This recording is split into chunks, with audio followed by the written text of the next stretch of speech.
요즘 갑자기 날씨가 추워져서 감기 몸살에 걸리신 분들이 많으실 겁니다. 빨리 쾌유하시기를 빌고요. 또 건강에 유의하시기를 바랍니다. 오늘은 대림절 첫째 주일입니다. 교회력은 대림절로 이제 시작을 하게 됩니다. 그래서 세상의 달력은 1월 1일로 시작을 하지만 교회는 12월 첫째 주, 대림절 첫째 주일로 새해가 사실상 시작되게 되는 것이죠. 이 대림절은 아기 예수님을 기다리는 그런 절기입니다. 그리고 다시 오실 재림의 주님을 기다리는 절기입니다. 그래서 대림절은 아기 예수님을 기다리고 재림하실 심판주 예수 그리스도를 기다리는 기다림의 절기인 것입니다. 백소영 교수는 대림절의 이 기다림을 예기적 기다림이다라고 말하고 있습니다. 아직 우리 제자들의 삶 가운데 완전하게 일어나진 않았지만 이것이 가능함을 알기에 완성의 순간을 믿고 기다리며 그 미래를 현재로 끌어와서 오늘의 선택을 하며 살아가는 태도입니다. 말이 굉장히 어렵죠, 여러분? 완성의 순간, 그 순간을 우리가 믿고 기다리면서 그 미래를 오늘 가지고 와서 선택하며 살아가는 것이다 라고 얘기합니다. 그건 무슨 말이냐면 예수님의 오심을 우리가 간절하게 사모하고 기다려야 된다는 것을 말하고 있는 것이죠. 이 대림절은 기다림의 절기이고 준비하는 절기입니다. 어느 은퇴 목사님의 글에 보니까요, 그 은퇴에 대해서 이렇게 얘기하시더라고요. 아름다운 은퇴가 되려면 계획하고 준비를 잘해야지 아름다운 은퇴를 할 수 있다, 그렇게 얘기를 하시는데, 은퇴뿐만 아니라 세상의 중요한 일들이 다 그런 것 같습니다. 우리가 중요한 일들을 마무리할 때는 그것이 계획하고 준비를 잘 해야지만 이 중요한 일을 잘 처리할 수가 있는 것이죠.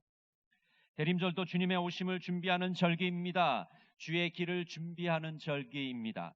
이사야 40장 3절 말씀을 우리 같이 한번 읽겠습니다. 외치는 자의 소리여 이르되 너희는 광야에서 여호와의 길을 예비하라. 사막에서 우리 하나님의 대로를 평탄하게 가라. 하나님께서 이사야 예언자에게 주신 이 말씀을 세례 요한이 성취하게 됩니다. 세례 요한은 광야에서 외치는 자의 소리였습니다. 그는 주의 길을 준비하기 위해서 왔습니다. 그는 이스라엘 백성들이 메시아를 준비하도록 준비를 시킵니다. 도덕적인 준비, 마음의 준비를 시키죠. 사랑과 용서를 선포하고 주의 길을 곧게 닦습니다. 여러분, 이번 대림절에 우리는 어떻게 살아가야 됩니까? 그냥 습관적으로, 연례적으로 또 대림절이 왔구나, 또 연말이 왔구나, 성탄절이 왔구나라고 생각하지 마시기 바랍니다. 이번 대림절도 정말 예수님을 만날 준비를 하시는 그런 은혜의 시간이 되셨으면 좋겠습니다. 주의 길을 준비하시는 그런 대림절이 되시기를 바랍니다. 우리가 주의 길을 준비하기 위해서는 먼저 하나님이 누구이신지 또 내가 누구인지를 알아야 됩니다. 여러분, 주기철 목사님의 유명한 기도 다 아시죠? 주기철 목사님이 밤새도록 어느 날 기도하신 그 기도의 제목이 뭐였습니까? 주님은 누구이시며 나는 누구입니까? 라는 그런 기도였습니다. 주님은 누구이십니까? 나는 과연 누구입니까? 여러분, 우리가 신앙생활을 하면서 이 두 가지 질문이 너무나도 중요해요. 우리가 예수를 믿는다고 하는데 우리의 주님이 누구이신지 모르고 예수 믿을 수 있겠습니까? 내가 누구인지 모르고 신앙생활 할 수 있습니까? 불가능하잖아요. 우리의 주님은 누구이십니까? 그분은 우리의 구원자가 되십니다. 우리를 죄와 사망에서 건져주시고 영원한 생명을 선물로 주시는 분입니다. 여러분, 나는 누구입니까? 주님의 긍휼과 자비가 필요한 죄인, 주의 보좌 앞에 나와서 주님의 사함을 받고 주님께서 주시는 그 놀라운 선물을 받아야 될 하나님의 자녀인 것입니다. 이번 대림절을 보내시면서 주님은 누구이신가? 나는 과연 누구인가를 깊이 알아가시는 복된 시간이 되시기를 간절히 바랍니다. 주의 길을 준비하기 위해서는 두 번째로 회개해야 합니다. 오늘 마태복음 3장 2절은 뭐라고 말씀합니까? 회개하라, 천국이 가까이 왔느니라 하였으니. 여러분, 세례 요한의 일성은 뭐냐 하면 회개하라는 것입니다. 왜 회개해야 됩니까? 천국이 가까이 오고 있기 때문입니다. 회개는 죄에서 돌아서는 것입니다. 죄악된 삶에서 유턴을 하는 것입니다. 여러분, 유턴 다 아시죠? 가던 방향에서 180도 돌아서는 게 유턴입니다. 그래서 유턴을 잘못하면 사고도 많이 나잖아요. 왜냐하면 방향을 갑자기 틀기 때문에 그렇습니다. 우리의 잘못된 삶의 방향을 180도 돌아서 삶의 방향을 바꿔서 하나님께로 향해 가는 것이 바로 회개라는 것입니다. 여러분, 눈물 흘리면서 몇 마디 잘못했다고 말하는 그게 회개가 아니에요. 뭐 회개의 일부분이긴 하지만 우리의 삶 자체를 완전히 바꾸는 것, 삶의 방향을 바꿔서 하나님께로 향하는 것이 바로 회개입니다. 우리가 대림절에 회개해야 된다는 것은 우리 뭐 말 몇 마디 잘못했다고 용서를 빌라는 그런 뜻이 아닙니다. 우리의 지금까지 살아왔던 11달의 삶을 다시 한번 점검해보고 삶의 방향을 바꾸라는 거예요. 잘못 살아왔으면 하나님 앞에 회개하고 하나님께로 향해라고 우리에게 요구하고 계시는 것입니다.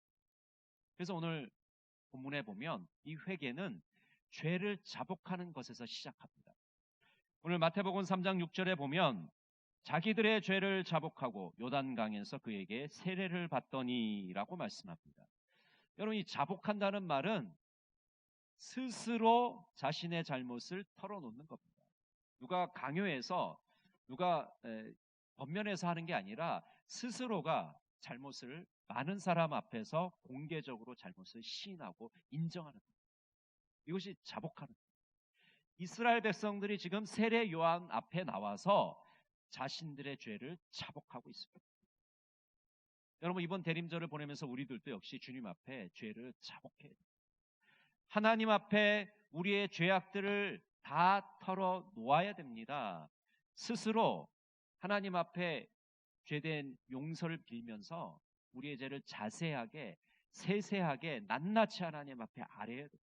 주님, 제가 이러이러한 잘못을 주님 앞에 행했습니다. 용서해 주십시오. 이런 자복에서 회개가 시작되게 되는 것이죠. 여러분, 회개는 자복에서 끝나는 것이 아닙니다. 회개에 합당한 열매를 맺어야 됩니다. 우리 마태복음 3장 8절을 같이 읽어볼까요? 그러므로 회개에 합당한 열매를 맺고. 여러분, 회개를 한 사람은 회개에 합당한 열매를 맺어야 됩니다. 회개에 합당한 열매는 어떤 열매입니까? 회개를 삶으로 구체적으로 드러내는 것입니다. 회개를 삶으로 실천하는 것입니다. 여러분, 말뿐인 회개는 회개가 아닙니다. 삶으로 그 회개가 드러나야 됩니다. 삶의 변화가 나타나야 됩니다. 이 대림절에 우리가 회개한다는 것은, 회개에 합당한 열매를 맺는다는 것은 우리의 삶으로 그 회개가 드러나는 것을 의미합니다. 먼저 우리의 말이 변해야 되겠죠. 언어가 변해야 되겠죠. 지난 11달의 삶을 한번 돌아보십시오. 우리가 어떤 말을 해왔습니까? 다른 사람들을 격려하고 위로하고 칭찬하는 그런 말 했습니까? 아니면 다른 사람들의 마음을 찌르고 아프게 하고 욕하고 그런 말들을 했는지 한번 되돌아보시기 바랍니다. 하나님이 우리에게 원하시는 말은 선한 말을 하기를 원하고 계십니다. 마태복음 12장 34절은 이렇게 말씀합니다. 독사의 자식들아, 너희는 악하니 어떻게 선한 말을 할 수 있느냐? 이는 마음에 가득한 것을 입으로 말함이라. 우리 안에 선한 것이 가득 차 있는 사람은 그 말도 선하게 나옵니다. 그러나 마음속에 악한 것이 가득한 사람은 말도 악하게 나오겠죠. 선한 말을 하도록 우리의 입술이 회개를 해야 되는 것입니다. 에베소서 5장 6절은 이렇게 말씀합니다. 누구든지 헛된 말로 너희를 속이지 못하게 하라. 이로 말미암아 하나님의 진노가 불순종의 아들들에게 임하나니. 회개에 합당한 열매를 맺으려면 우리가 선한 말을 해야 되고 헛된 말을 물리쳐야 됩니다. 여러분, 헛된 말을 하게 되고 쓸데없는 말을 하면 할수록 우리는 다른 사람들에게 선한 영향력을 미치지 못하고 악한 영향력을 미치게 되는 것이죠. 다른 사람의 마음을 아프게 합니다. 다른 사람의 마음을 후벼 팝니다. 그래서 우리의 입술이 회개를 해요. 이 대림절 기간에 우리가 선한 말을 함으로 회개에 합당한 열매를 맺으시기를 바랍니다. 두 번째로 회개에 합당한 열매는 언행이 일치하는 삶을 의미합니다. 오늘 본문에서 세례 요한은 말만 예쁘게 하라고 하는 것이 아니라, 선한 말만 하라고 하는 것이 아니라 행동의 변화를 우리에게 촉구하고 있습니다. 하나님은 우리의 행동을 통해서 말을 판단하십니다. 말은 번지를 한데 행동이 따라오지 못하면 그 삶은 문제가 있는 것 아니겠습니까? 하나님은 말과 행동의 일치를 원하십니다. 우리가 이것을 언행일치라고 말하고 있죠. 소크라테스는 말과 행동이 일치하지 않으면 그 말은 아무런 의미가 없다라고 말했습니다. 헨리 데이비드 소로우는 말은 거짓말을 할 수 있지만 행동은 거짓말을 할 수 없다라고 말했습니다. 여러분, 우리의 회개는 행동으로 나타나야 됩니다. 말 몇 마디로 때우려고 하지 마십시오. 삶으로 나타나요. 행동으로 나타나야 돼요. 그것이 회개에 합당한 열매. 언행이 일치해야만 신뢰와 존경을 받을 수가 있습니다. 올해 나온 책 중에 2023년 한국 기독교 분석 리포트라는 책이 있습니다. 이 책은 1998년부터 올해 2023년도까지 한국인들의 종교 생활과 의식을 조사하는 리포트입니다. 아주 권위 있는 그런 책인데요. 이 책에 보면 몇 가지 이 대상자들 통해서 설문조사를 하고 있는데, 그 중에 한 질문이 이런 겁니다. 한국교회 일반 성도들의 문제점이 무엇인가라고 물었습니다. 거기에 대해서 이제 목회자들이 어떻게 대답을 했냐면 이렇게 대답했어요. 신앙과 일상생활에 불일치가 일어났다. 그러니까 믿는 거하고 삶이 따로 논다는 거죠. 목회자들의 반이 이렇게 대답을 했고, 성도들의 30%가 이렇게 대답을 했고, 예수 믿지 않는 사람들이 24%가 이렇게 대답을 했습니다. 삶과 신앙이, 믿음이 따로 논다. 일치하지 않는다. 목회자들이 해결해야 될 과제는 무엇인가에 대한 질문에도 이렇게 대답을 합니다.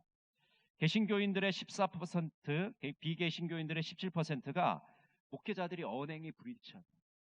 말하는 거하고 행동하는 게 다르다. 그렇게 대답을 했습니다. 저도 이제 이 결과를 보면서 굉장히 회개를 많이 했는데요. 우리들이 예수를 믿는다고 하면서 믿는 것하고 우리 일상생활이 일치를 하지 않아요. 괴리가 굉장히 많습니다. 목회자들의 말과 행동이 다른 거죠. 세상 사람들에게 빛과 소금의 역할을 하기 위해서는 언행일치의 삶을 우리가 살아야 되지 않겠습니까? 목회자와 우리 성도들이 정말 언행이 일치하는 삶을 살 때 많은 사람들에게 선한 영향력을 미치게 될 것입니다. 이번 대림절을 보내시면서 언행의 일치를 통해서 선한 영향력을 미치시는 여러분 모두가 되시기를 간절히 바랍니다. 세 번째로 회개에 합당한 열매를 맺으려면 거룩한 삶을 살아가야 됩니다. 우리가 거룩한 삶을 산다는 것은 죄의 유혹을 물리치는 삶을 살아가는 것입니다. 여러분, 우리는 세상 속에 살아가기 때문에 이 죄악에 노출이 많이 되어 있습니다. 우리가 무슨 무인도에 살거나 산속에 사는 것이 아니기 때문에 이 죄에 노출이 많이 되어 있죠. 죄를 쉽게 지을 수 있는 그런 구조에 살고 있는 것입니다. 그렇기 때문에 유명한 말이 있어요. 새가 앉을 수는 있어도 둥지를 틀지 못하게 하라라는 그런 유명한 말이 있습니다. 한번 따라해 보실까요? 새가 앉을 수는 있어도 둥지를 틀지 못하게 하라. 무슨 말입니까? 유혹을 받을 수는 있지만 그 죄가 자리를 잡지 못하도록 하라는 것이죠. 죄에 빠지지 않도록 하라는 겁니다. 죄가 나를 주장하지 않도록 하라는 겁니다. 그럼 새가 새똥을 우리에게 내줄 수도 있고, 새가 앉을 수도 있지만은 둥지는 절대로 틀지 못하게 해요. 우리가 실수로 죄를 범할 수도 있고, 죄의 유혹도 받을 수가 있지만은 죄에 깊이 빠지지 않도록 하라는 것입니다. 거룩한 삶을 살기 위해서는 죄를 멀리하는 삶을 살아가야 됩니다. 죄의 유혹을 물리치고 순종과 섬김의 삶으로 나가야 됩니다. 자, 이번 주에 국민일보를 보니까요, 이 남경필 전 도지사의 간증이 실려 있고요. 남경필 전 도지사는 지금 이 플레이버 공동대표로 있는데요. 이제는 도지사가 아니니까 대표로 불러야 될 것 같습니다. 이 남 대표는 여러분 잘 아시는 것처럼 5선 국회의원이고 경기도 전 도지사를 지냈죠. 그러나 고난을 통해서 하나님의 부르심을 받고 정계를 떠나서 지금은 마약 퇴치 운동과 교회학교 교사로 섬기고 있습니다.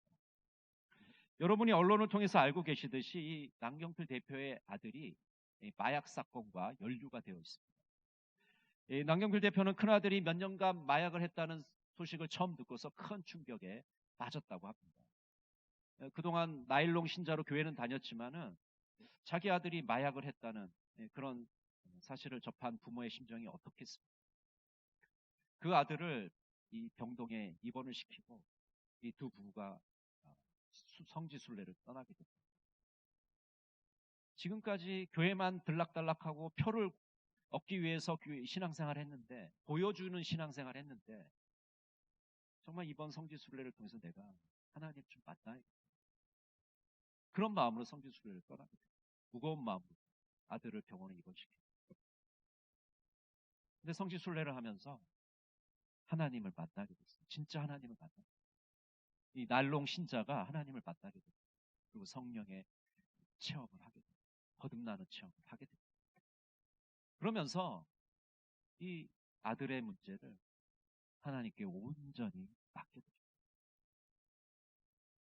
그럼 아들은 어떻게 됐냐면 2년 6개월 형을 받고 교도소에 수감 중입니다. 큰아들의 마약 사건을 계기로 남 대표는 마약 퇴치 운동을 본격적으로 하게 되었습니다. 그래서 그 마약에 영혼이 피폐해져 있는 이들을 위해서 그들을 보살피는 그런 일들을 지금 감당하고 있는 것입니다. 또 마약 퇴치 운동도 하면서 교회 학교 교사로 섬기고 있습니다.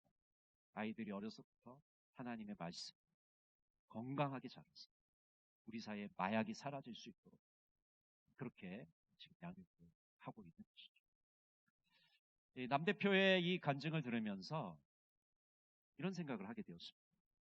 우리가 죄의 유혹을 받지 않는 것이 중요한 것이 아니라 우리가 그 죄의 유혹을 어떻게 극복해 나가느냐가 매우 중요하다는 것이죠.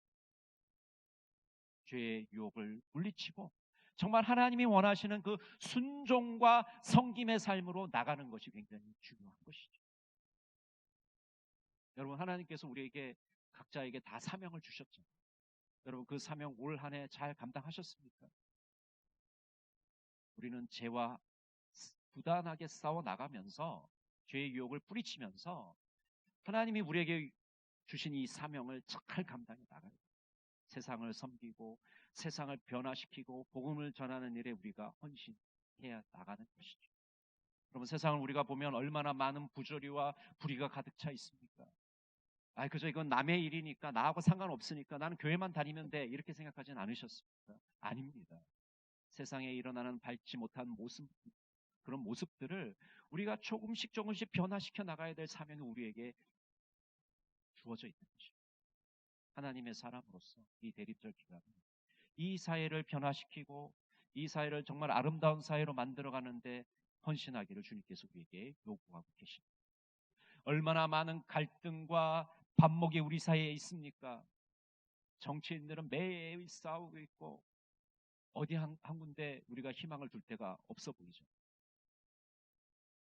정말 화합을 위해서 통합하는데 우리 성도들이 힘을 합쳐서 주님의 평화를 이 사회에 가져오는데 헌신을 해야 돼요. 싸움을 붙이는 자가 아니라 싸움을 말리고 화평케 하는 사명을 우리에게 주셨단 말이죠. 그 사명을 감당해 나가야 되는 것이죠.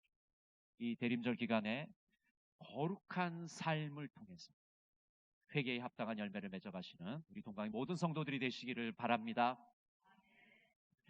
최재명 시인은 대림절의 기도에서 이렇게 기도하고 있습니다. 봄을 기다리는 겨울처럼 헐벗은 이들마다 다시 오실 주님을 기다립니다. 구유처럼 더러운 마음을 비우고 닦아내며 다시 오실 주님을 기다립니다. 주님만을 경배할 예물을 준비하며 다시 오실 주님을 기다립니다. 이익에만 민감했던 눈을 감고 다시 오실 주님을 기다립니다. 움켜쥐기만 하던 손을 펴 마주잡고 다시 오실 주님을 기다립니다. 교만을 꺾고 무릎 꿇고서 다시 오실 주님만을 기다립니다.